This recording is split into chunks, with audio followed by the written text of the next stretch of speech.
Il était une fois un jeune garçon qui aimait ses moutons et qui aimait la musique. Personne ne le connaissait vraiment en dehors de son petit village. Mais après la visite inattendue du prophète de Dieu, boum! Sa vie a basculé à jamais. Et son nom est le plus souvent cité dans la Bible.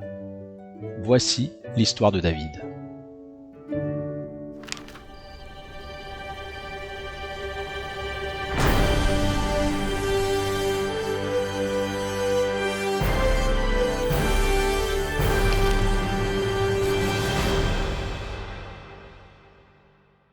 En grandissant, David fait preuve d'humilité, se montre prompt à obéir et se tourne toujours vers Dieu pour être guidé. C'est pourquoi le Seigneur ne cesse de le fortifier. Par exemple, un jour alors qu'il gardait son troupeau, un ours surgit de nulle part et attaqua ses brebis. Mais avec l'aide du Seigneur, David sauva courageusement ses agneaux et tua l'ours. Fort de cette même foi, David sauvera plus tard Israël des Philistins en terrassant Goliath. Après cela, le roi Saül fait de David l'un de ses plus proches collaborateurs. Et David, avec l'aide du Seigneur, remporte un succès fulgurant, enchaînant les victoires les unes après les autres, et devient célèbre. Cependant, Saül, habitué depuis longtemps à être le meilleur de tous les temps, devient follement jaloux, et se met à lancer des javelots sur David. Quoi ? Heureusement, il vise très mal. Plus tard, il essaye même de le faire tuer au combat. Ça sent un présage. Et la haine irrationnelle de Saül oblige David à se cacher pendant de nombreuses années. Alors qu'il est en fuite, David reçoit l'épée de Goliath des mains du prêtre Achimélec. Et toujours avec l'aide du Seigneur, remporte toutes les batailles. Saül et ses fils, en revanche, n'ont pas cette chance et sont tous tués par les Philistins. Leur mort brise le cœur de David. Et le Seigneur le conduit en Judée où il est couronné roi à l'âge de 30 ans. À 37 ans, il unifia et transforma Israël en une seule nation, devenant ainsi son plus grand roi. Désormais roi, David montre sa véritable grandeur en cherchant à prendre soin de la descendance de Saül. Mais il ne trouve qu'un seul petit-fils de Saül encore en vie, un pauvre homme infirme nommé Méphibosheth.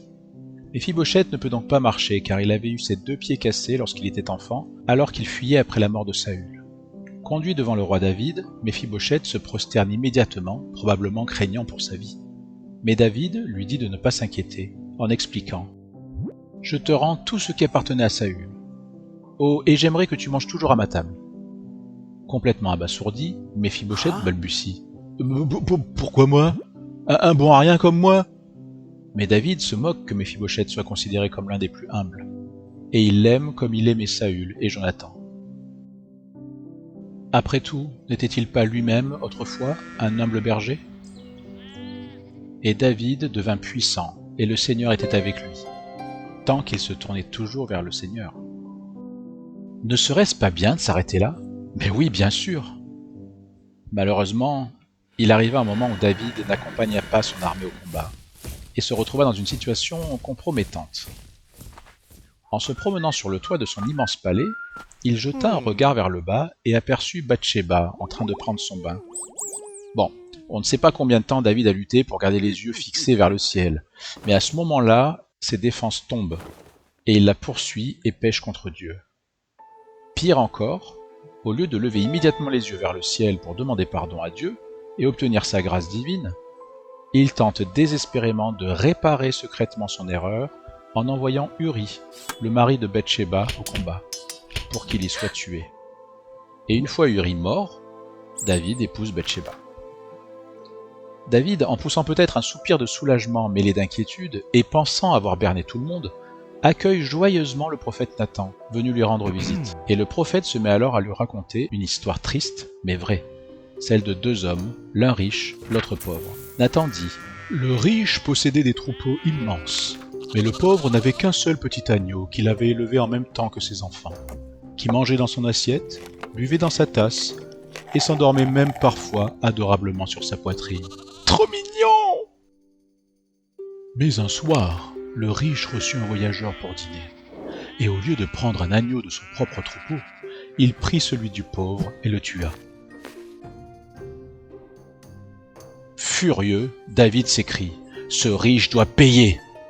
Nathan regarde alors calmement David dans les yeux et dit doucement « David, c'est toi cet homme. » Et pris d'une soudaine et douloureuse prise de conscience de sa tragique erreur, David s'effondre complètement, accablé de remords, et passe le reste de sa vie à implorer le pardon.